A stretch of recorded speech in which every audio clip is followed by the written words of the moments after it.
Père et du Fils et du Saint-Esprit. Amen. La paix de Jésus soit dans votre maison, sa paix et sa joie. Alléluia.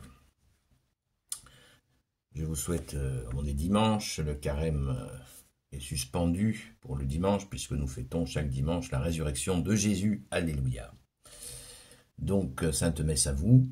J'espère que vous êtes prêts pour courir à la Sainte Messe. Nous lisons le Saint-Évangile selon Saint Jean, chapitre 8. Un grand moment d'évangile ce matin que nous allons vivre. Merci Jésus par ta grâce. Que ta parole, ô Jésus, rentre dans mon esprit, que ma bouche proclame ta parole et que mon cœur l'accueille. Alléluia.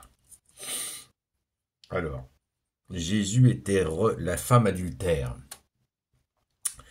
Jésus était reparti vers le mont des Oliviers. De le matin à la première heure, il était de nouveau au temple. Tout le peuple venait à lui, et lui s'asseyait pour les enseigner. C'est alors que les maîtres de la loi et les pharisiens lui amenèrent une femme surprise en adultère. Ils la placèrent au centre, puis ils lui demandent « Maître, cette femme est une adultère et elle a été prise sur le fait. Dans la loi, Moïse nous a ordonné de lapider les femmes qui sont dans ce cas. Mais toi, qu'est-ce que tu dis ?» Il parlait de cette façon pour le mettre à l'épreuve, car il cherchait un motif pour l'accuser. Mais Jésus se pencha et se mit à écrire sur le sol avec un doigt. Comme ils insistaient avec leurs questions, Jésus se redressa et leur dit « Que celui d'entre vous qui n'a pas de péché lui jette la pierre le premier. » Et de nouveau il se pencha et se mit à écrire sur le sol. Après une telle réponse, ils commencèrent à s'en aller l'un après l'autre, en commençant par les plus âgés. Et Jésus se retrouva seul avec la femme au centre. Alors il se redressa et lui dit « Femme, où sont-ils ? Personne ne t'a commandé. Personne ne t'a condamné. » Elle répondit « Personne. Vous voyez. » Et Jésus lui dit « Moi non plus, je ne te condamne pas. Va et ne pêche plus. » Waouh, c'est grandiose. C'est grandiose. Merci Jésus. Cette parabole est très touchante. Et pour information, il ne s'agit pas de Sainte Marie-Madeleine. Voilà, précision importante. Parce qu'il y en a des confusions à propos de notre chère Sainte Patronne. La femme adultère n'est pas Sainte Marie-Madeleine. Comme Sainte Marie-Madeleine n'a jamais été prostituée, tout ça c'est du cinéma. Donc, qu'est-ce qui se passe avec ces gens qui pratiquent la lapidation, qui est le châtiment effroyable, hein, ça existe toujours, hein, vous savez qu'elle est encore pratiquée dans certains endroits islamiques, c'est absolument effroyable, c'est une mort atroce. Et les historiens de l'époque disent qu'elle n'était pas si pratiquée que ça, l'époque de Jésus. Voilà. À vérifier, il faut toujours croiser ces informations pour avoir quelque chose de sérieux. La question qui a agité tous les siècles et qui continue à agiter nos pauvres cerveaux, c'est qu'est-ce que Jésus écrivait au sol ? Pourquoi il était au sol? Alors, il y a plusieurs hypothèses. Chacun y va de son registre. Certains disent, par exemple sur la Bible des peuples, ils disent que Jésus se tenait le visage tourné vers le sol pour ne pas les regarder dans les yeux. Vous savez que Jésus est le Tout-Puissant dans un corps d'homme. Il a une puissance tout l'évangile en témoigne sans arrêt. Donc Jésus n'a pas voulu les regarder face à face pour ne pas faire monter la tension. C'est ce que dit l'exégète de la Bible des peuples. Il y a plein de versions sur le sujet. Personnellement, je m'interroge. Je ne dis pas si c'est exactement ça qui s'est passé, mais je m'interroge. On a le droit de s'interroger quand même. Moi, je pense que Jésus, ça rejoint ce qui s'est passé entre Abel et Caïn. Donc, le fameux homicide d'Abel. Quand on voit l'explication dans la Bible, on voit que le sang d'Abel donc a coulé, la terre a bu le sang d'Abel assassiné par son frère. Et ce sang crie vengeance, nous dit-on dans la Bible. Donc, le sang, on sait que le sang des martyrs catholiques, les saints martyrs, honneur à eux, catholiques, eh bien, il s'est donc imprimé, il s'imprime quand il coule en terre, eh bien, c'est imprimé. Ce sang a été donné pour Jésus. Et là, dans le cas d'Abel, c'est un assassinat. Et nous dit-on dans la Bible, c'est la vengeance qui est demandée. Alors après, il y a l'intervention de Dieu qui explique beaucoup de choses.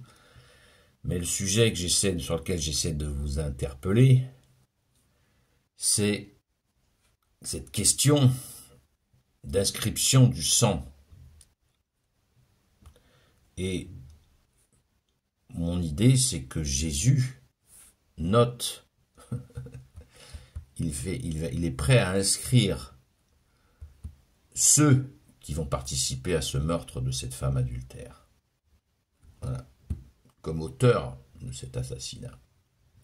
Ça se fait en sa présence. Allez les gars, j'ai les noms. On peut en rire parce que ça n'a pas eu lieu. Mais j'ai les noms des assassins. Puisque Jésus leur dit, qui de vous, celui qui n'a jamais péché, lui jette la première pierre. Donc là, il s'est relevé pour leur dire, les gars, je vous préviens une dernière fois. Et après, avec humilité, Jésus se met accroupi de nouveau et est prêt à noter, à noter les noms, les personnages abominables qui voudraient s'essayer à cela. Voilà. Bon, ils ont eu peur et je pense que ce qui confirme ce que j'imagine, mais je peux me tromper,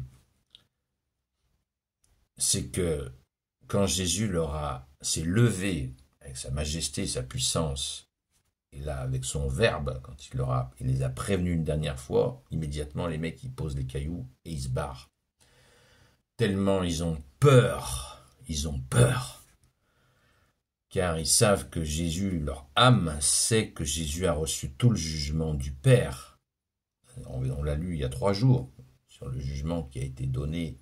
Le Père a donné tout le jugement à son divin Fils, son Verbe, Jésus le Christ Jésus.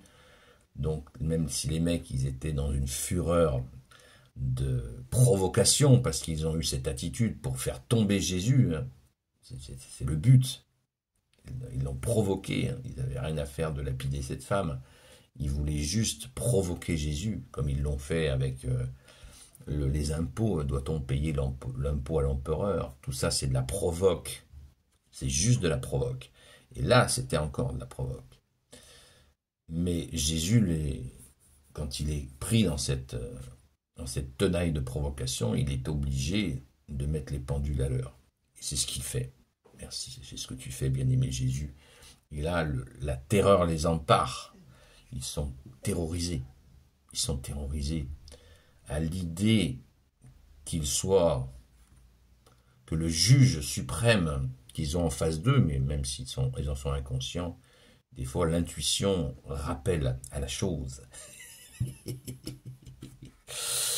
Et c'est une joie, c'est une grande joie. Voilà. Je ferme la parenthèse. Chacun, dans son secret de son cœur, méditera là-dessus si ça lui chante. Merci Jésus de nous avoir rendus libres. Nous avons le droit, hein, c'est pas interdit par l'Église. Ce que l'Église n'apprécie pas, c'est quand on dit c'est comme ça et c'est pas autrement. Ou alors j'ai reçu un message secret avec une mise à jour de Jésus. L'Église ne l'accepte pas et elle a bien raison. Donc, mais on a le droit de s'interroger. Voilà, c'est ce que je fais. C'est qu'est-ce que je fais? Donc, ne vous inquiétez pas. Je ne verse pas dans comment on appelle ça déjà? Décryptage. Avec mon petit cerveau musclé. Ça ne marche pas comme ça. Mais on a le droit de s'interroger. Je ferme la parenthèse. Et ce moment suprême, on va quand même se délecter, hein, c'est une grande gourmandise que tu nous offres, Jésus, là. Femme, où sont-ils tes accusateurs, hein? Personne ne t'a condamné, Jésus, tu parles, c'est Jésus qui vient de les chasser. Elle répondit, personne, personne, personne, vous voyez, tranquille. Et Jésus lui dit, moi non plus je te condamne pas, va et ne pêche plus.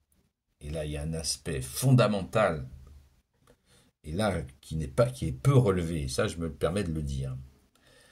Merci Jésus, je me permets de le dire, c'est que cette femme adultère, qui a failli se faire zigouiller, il y a un aspect fondamental auquel on n'a pas pensé, c'est que cette femme n'a pas appelé au secours Jésus. Et oui, tout à fait. Il y a des moments où Jésus intervient dans sa justice. Quand on dit que Jésus est l'amour, la justice et la miséricorde, Jésus est la justice. Il est à ce moment-là et il fait justice. Et cette femme aurait pu se jeter aux pieds de Jésus et lui dire, sauve-moi de ces assassins, ils vont me faire la peau. Pas du tout, on ne nous dit rien de ça. Elle est là, tranquille. Nous dit-on, on ne nous donne pas, peut-être l'était-elle, on ne sait pas. Mais en tout cas, nous, on ne nous dit pas. Et c'est intéressant, parce que les témoins, ils sont assez aiguisés, nos chers témoins, c'est Saint-Jean.